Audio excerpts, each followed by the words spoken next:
Hey all, Ron here from Military Images Magazine with a new episode of Life on the Civil War Research Trail. Before we begin, a thanks to Phil Spoggy, a Military Images senior editor, for alerting me to the episode you're about to hear. Our story begins early in the Gettysburg Campaign as Jeb Stuart's Confederate cavalry screened General Robert E. Lee's Army of Northern Virginia as it moved towards Pennsylvania. On several occasions along the path through Virginia, Stuart's troopers clashed with their U.S. counterparts.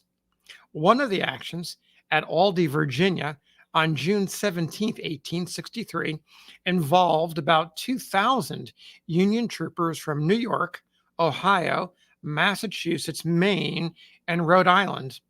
They fought an engagement against about 1,500 Virginia cavalrymen. Both sides also had field artillery present. When it was all over, neither side could claim an outright victory. However, the Virginians did manage to keep the whereabouts of Lee and his army a mystery, so the Confederates got the edge. Casualties amounted to a bit more than 100 Confederates and about 300 Union troopers. Among the Bluecoats killed was an enlisted man named Lester Blood.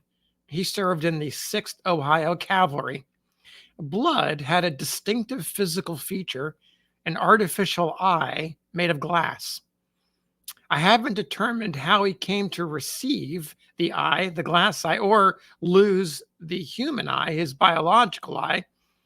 It may have been a birth defect, the result of an accident, or some event that occurred before the war and his enlistment in 1861. A fellow member of the 6th Ohio described Blood's death in a post-war account that was published in a popular post-war veterans newspaper, the National Tribune, in the September 27th, 1883 edition. The writer describes the fight at Aldie and mentions the regiment's colonel, William Stedman, and the death of Lester Blood. So here we go. Colonel Stedman formed the command in line of battle, and we swept up the side of a little hill, expecting to make a grand rush when we reached the top. But there we were halted and, to our surprise, saw just below us the clear waters of Goose Creek with ledges of rocks on either side and 3 stone fences on the slope beyond, all lined with rebel infantry, while on the hill above was a battery of artillery, all pouring their lead and iron hail into our ranks and all around us. Here was displayed as fine, calm, soldierly, disciplined action as ever was seen in time of danger. Action as brave, if not as dashing, as the storied charge of the Light Brigade at Balaclava or Napoleon's Guard at Waterloo. The general, seeing the position of the command and its inability to do anything there but die, ordered Colonel Stedman to wheel his regiments by platoons and fall back to the base of the hill. Another officer at once called out, "Fours, right about wheel, march!" And his order was half executed when Stedman's clear voice and the order, "As you were heard. This order was immediately executed, and the regiment dressed in line of battle. Then, by platoons, right about wheel was made, and down the hill we came in as good order, save for vacancies, as upon review and the quiet of camp life.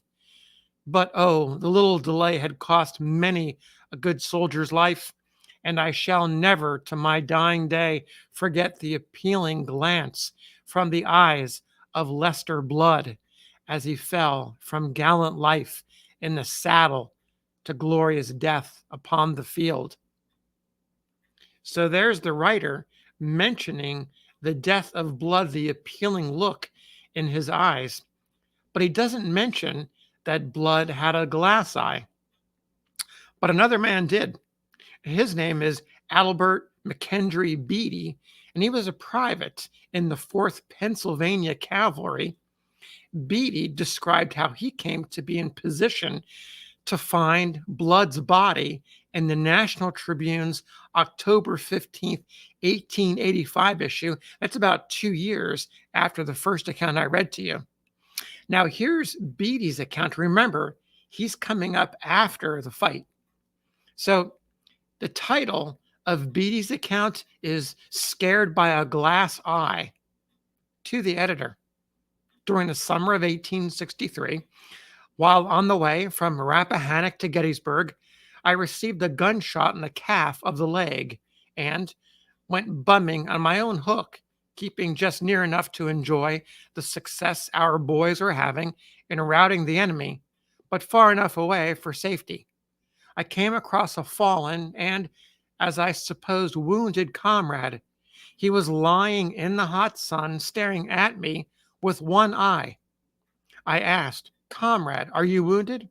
Can I do anything for you?" I received no response and dismounted with my canteen to give him water.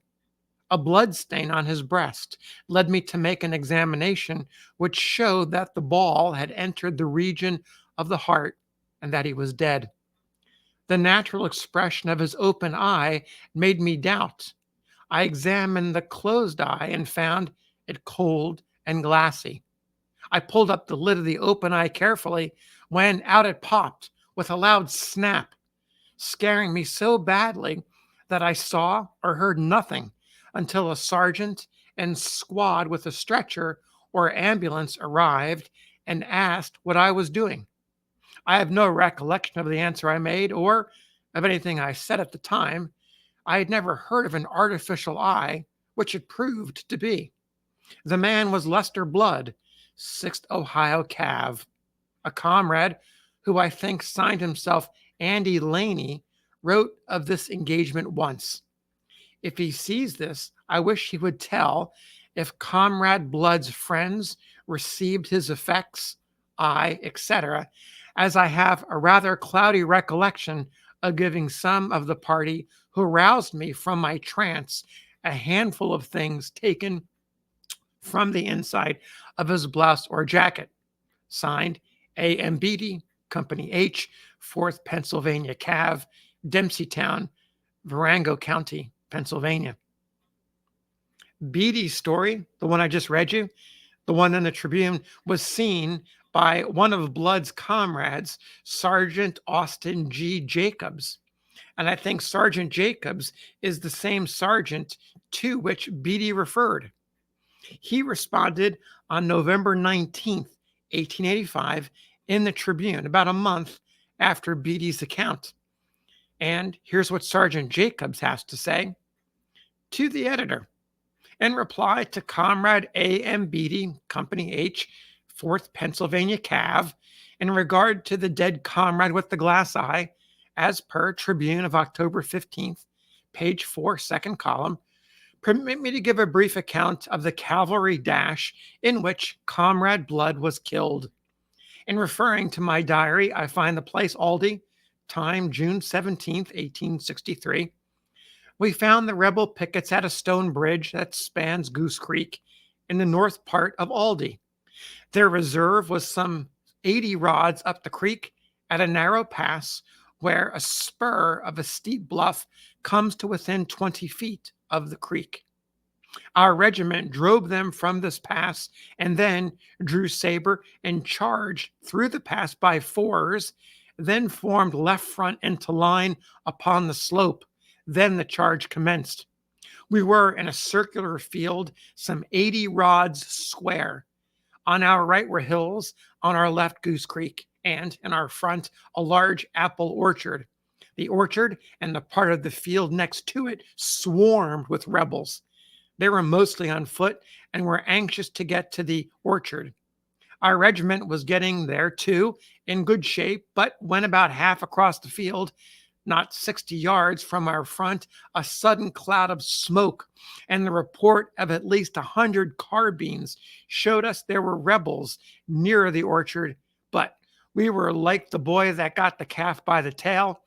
We had got to going and could not stop, but plunged on, and perhaps one half our horses went into the ditch with the rebels while others cleared it entirely. The ditch was a washout running through the field 5 feet deep and from 6 to 10 across. After securing the prisoners, our line was again reformed and hastily pushed to the orchard. Here, we dismounted and tore down an 8-rail stake and ridered the fierce fight under a withering fire, then charged up through the orchard. On this charge, Comrade Blood was killed, I think, near the ditch. A sergeant of his company took charge of the body and the personal effects of Comrade Blood, and I will guarantee they were properly disposed of. I was a carpenter and, by request, went to a wagon shop and made a coffin for the dead man. A.G. Jacobs, Sergeant, Company H, 6th Ohio, Edgar, Clay County, Nebraska. So that's the story of the death of Private Lester Blood of the 6th Ohio Cavalry in action at Aldie on June 17, 1863, by Virginia Confederates. Oh, before I end, there is one other detail I want to note about Blood. The Virginians who shot and killed him could not have known that Blood, the man with the glass eye, had been involved in the burning of a town in Virginia the previous year. Back in November 1862, in Union-occupied Haymarket, a U.S. soldier was fired on as he escorted carriages through town.